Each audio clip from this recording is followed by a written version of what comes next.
Et après, voilà la Namutupe, n'a pas point fort équipe adverse.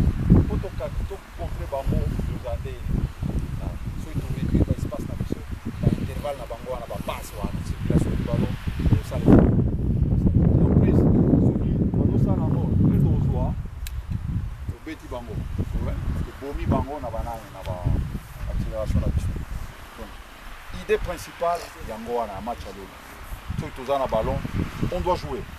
Tu as la qualité à Robeta, tu as la qualité à faire circuler, tu as un ango. Mais c'est volonté. Circulation à ballon, net pas déplacement. Moutou a s'économiser pour aller battre. Bon, on les battre, mais en attendant, on peut sa solution. Camarade. Donc, soit tu as un ballon, effort pèse à lire au sein de ballon. Circulation à l'IP. Tu sali ango, Babilo Misatouana, et c'est lui. Vous avez un plan à Bino, il y a match. Après, oyo ekoleka na match biso na libanda nde tokomona awa sikoyo ekomi boye dire yaka yebisa nani bosala boye esili mais boza na idée moko générale d'abord oyo bapesi bino nyonso boza nango bolali nango ndenge nini tokobeta soki toza na ballon soki toza nango te il faut esalema ndenge wana ok.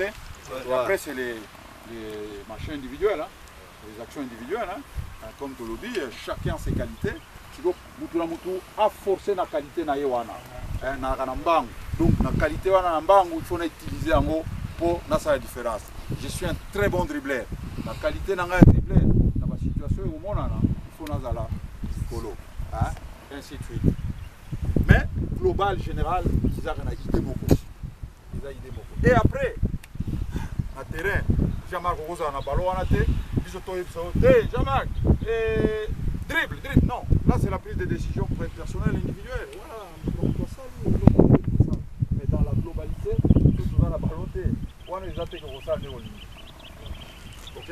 Tout dans la ballon pour le collectif, nabiso, pour y binder et tout ça.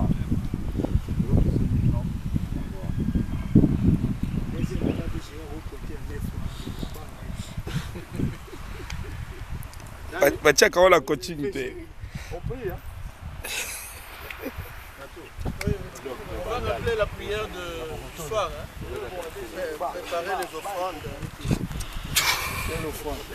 Pour pasteur. Ça pasteur du bon. Tous les types.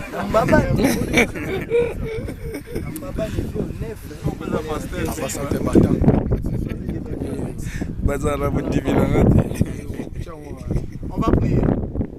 Seigneur, nous te disons ici, merci parce que tu nous as donné de l'énergie nécessaire pour nous sommes ici, nous travaillons. Nous te prions de Seigneur, la conscience et la volonté. C'est ainsi que nous allons atteindre notre objectif de gagner contre le monde. Ce qui n'est pas de toi, nous cherchons dans le nom de Jésus. Amen.